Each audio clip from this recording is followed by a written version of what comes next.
Reginald is a tank engine in 1920. He lived on the London Brighton South Coast Railway. He worked as a shunter and sometimes he torch trains. One night, the manager came to see him. Reginald, one of the mainline engines had broken down. So, I need you to take it. Can another engine do it, sir? Said Reginald. I'm trying not to fuss or anything. Well, I would let another mainline engine do it, but he's busy taking the goods train. So, you're the only engine available, I'm afraid. Wait. Okay, I'll take it. And with that, Reginald puffed away.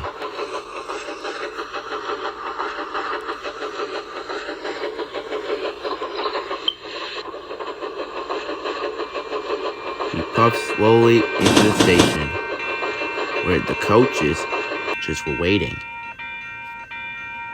The passengers just boarded the coaches, and the guard blew the whistle. And the driver said, "Full steam ahead, Reginald. Hold. Sure thing." And with that, he set off.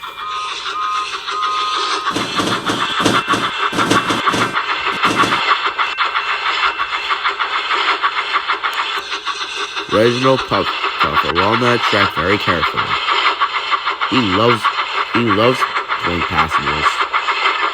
"I can't believe I'm actually pulling the passenger train out of the main line," he said. The driver was happy that his engine was happy. He enjoyed himself.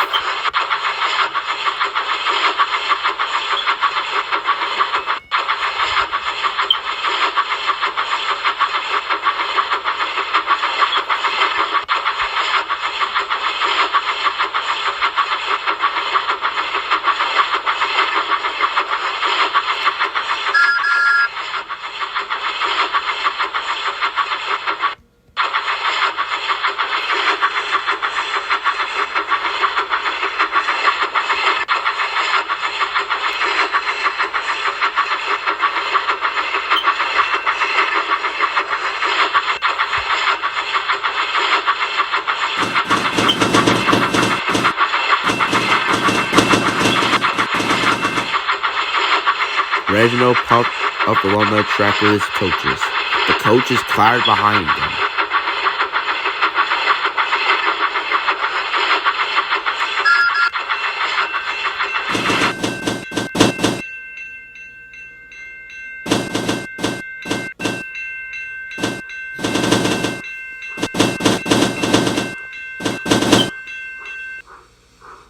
The passengers just were enjoying the run very well and thought nothing could go wrong on this wonderful, splendid night such as this.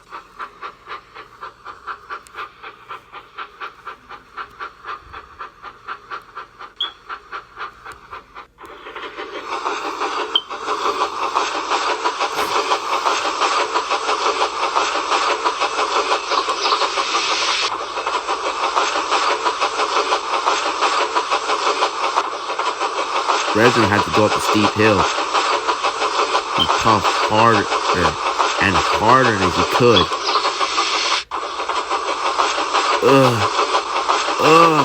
He groaned. He puffed harder and harder until he got to the top of the hill. The coaches tried to push him down the hill, but Reginald managed to take full control.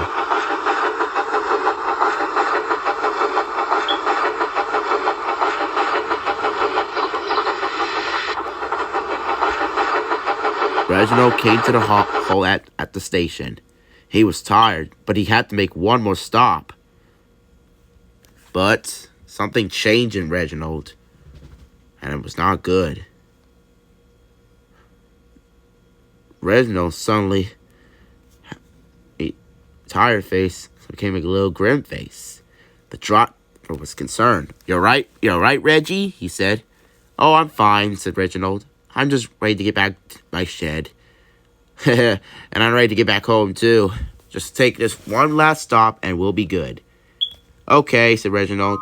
And with that they set off back down the line with the passengers. All right, Reginald. Oh, says the driver. We're going to go find some points to get us back on the line. Puff as hard as he could. Reginald puffed harder and harder. The coaches were very heavy, but he was struggling to get up to the top of the hill without fuss. I can do it. I can do it, he said. You can do it. You can do it, said the driver. And when they came to the top hill, Reginald glided down the track. He was very happy for himself. I did it! I knew I could do it, he said. Well done, Reginald. Well done, said the driver. Let's take a shortcut to get back. They puffed along to the shortcut, and he puffed happily along. Reginald puffed on the shortcut, and was now on his way. But as he saw the station, he puffed happily towards it. But for some reason, he started to pick up speed. Reginald, are you okay? Ed? Yes, I'm fine, driver, he said happily. Is he okay? Hey, said the driver. Yeah. But something happened. Reginald began slamming his brakes, but instead of coming to a stop, something happened. He kept going.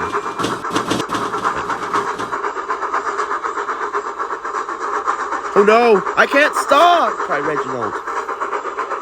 Help, he cried. Reginald's driver was worried. We can't stop him. He's going too fast, said the driver. Uncover the coaches. But Reginald was attached to the coaches. The coaches banged and bumped up. Reginald was going at speeds he had never gone before. The guard tried to slam him on his brakes. But with Reginald going at full speed, there was nothing more he could do.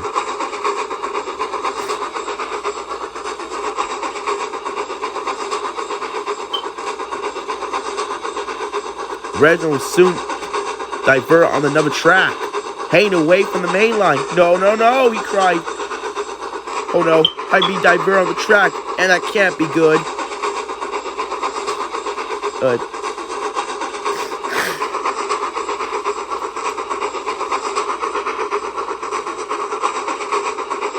Oh no, this is bad, said Reginald. If I don't stop now, this could be a collision, he said.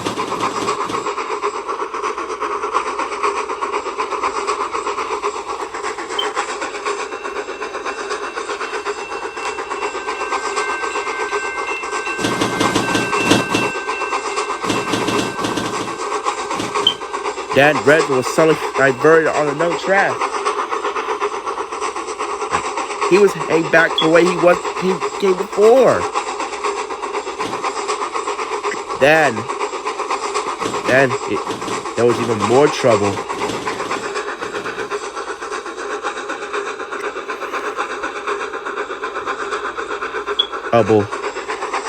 Where are we going? Cried Reginald. I don't know, said the driver.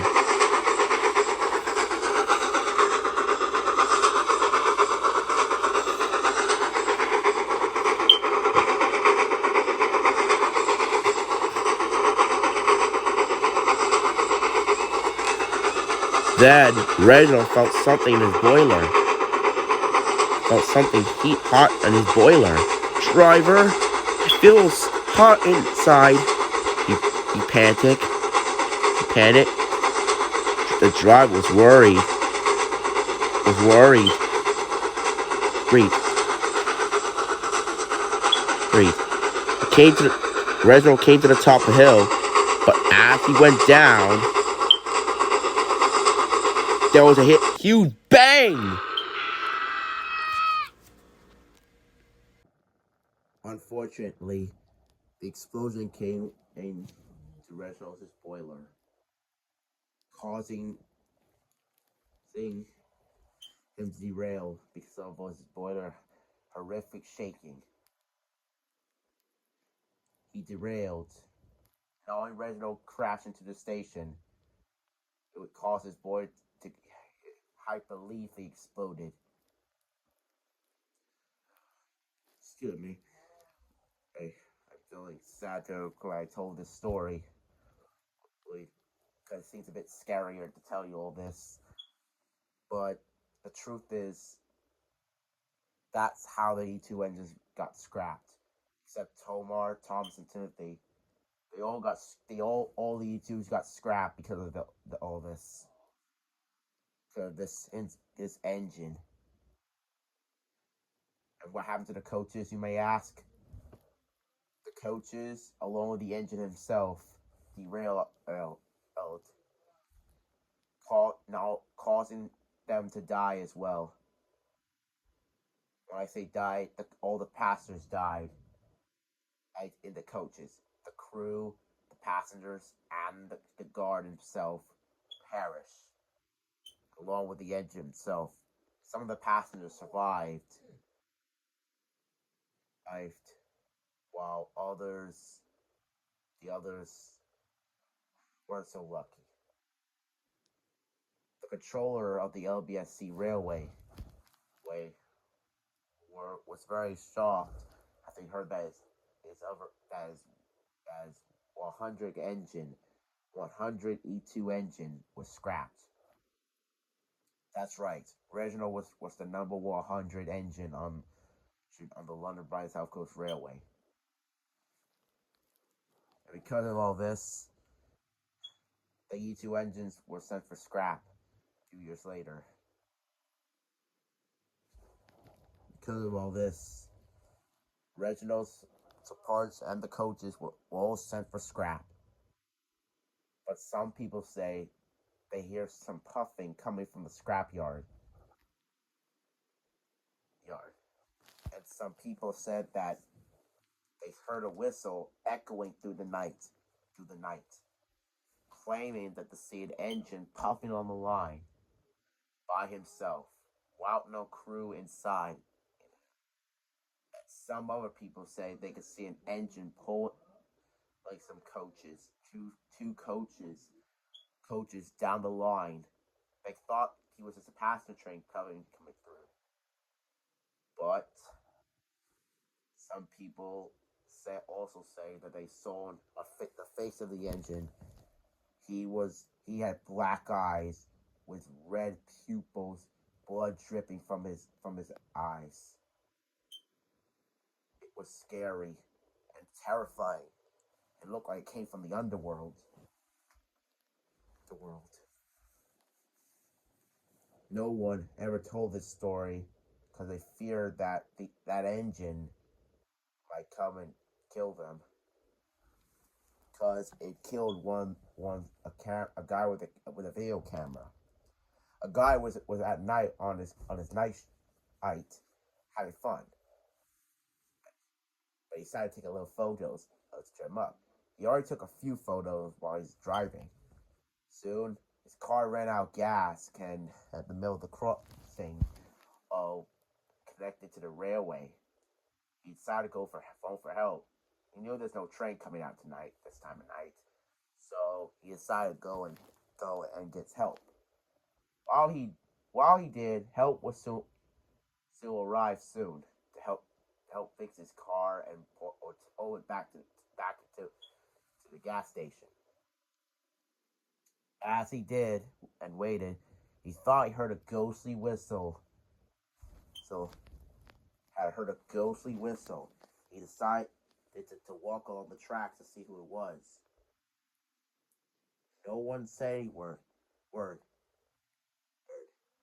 He decided to get his video camera, take a picture of who the engine was. But it didn't came yet. At first he didn't. But after he walked on the tracks, the engine suddenly appeared and charging at him. And then he screamed in pain, in terror. And there was silence. The police found him dead. The camera was showing sights of him and nothing else. But they found one camera revealing an engine charging at him. But when they looked at the photos and the coloring and carefully, they noticed that the engine had black eyes with red pupils with blood dripping from his mouth. And then they railed the newspaper of an engine who derailed himself because of the camera. People say, people say that he had a grin on his face. There was a surprising grim, creepy, and horrific smile on his face before he crashed at the station and screaming. The people were horrified when they heard the news. The story was all over the news, and all the reporters claiming that people didn't want to travel at night. It didn't do that much damage, but oh boy, it was a scared one.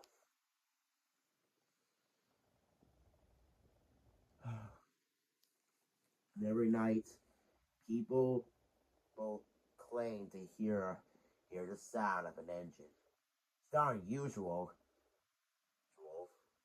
Trains race past the crossings all the time.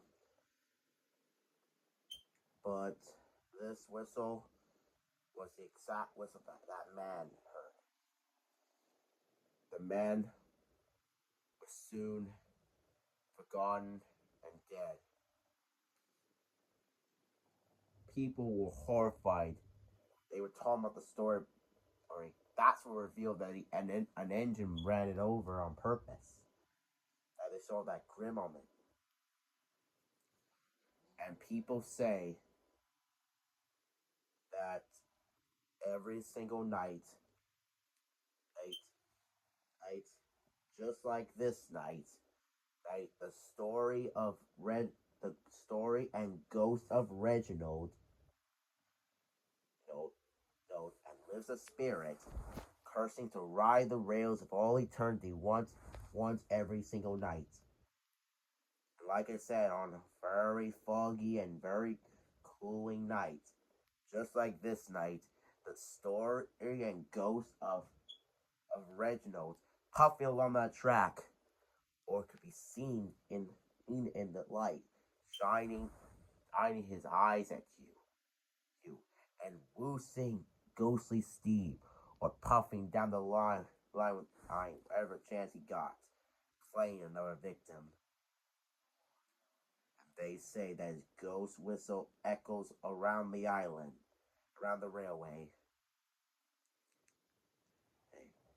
And every year, the day of his accident, he runs again as a roaring to others, plunging to a gap, shrieking like the lost soul, and becoming the ghost engine of the London, Brighton, and South Coast Railway.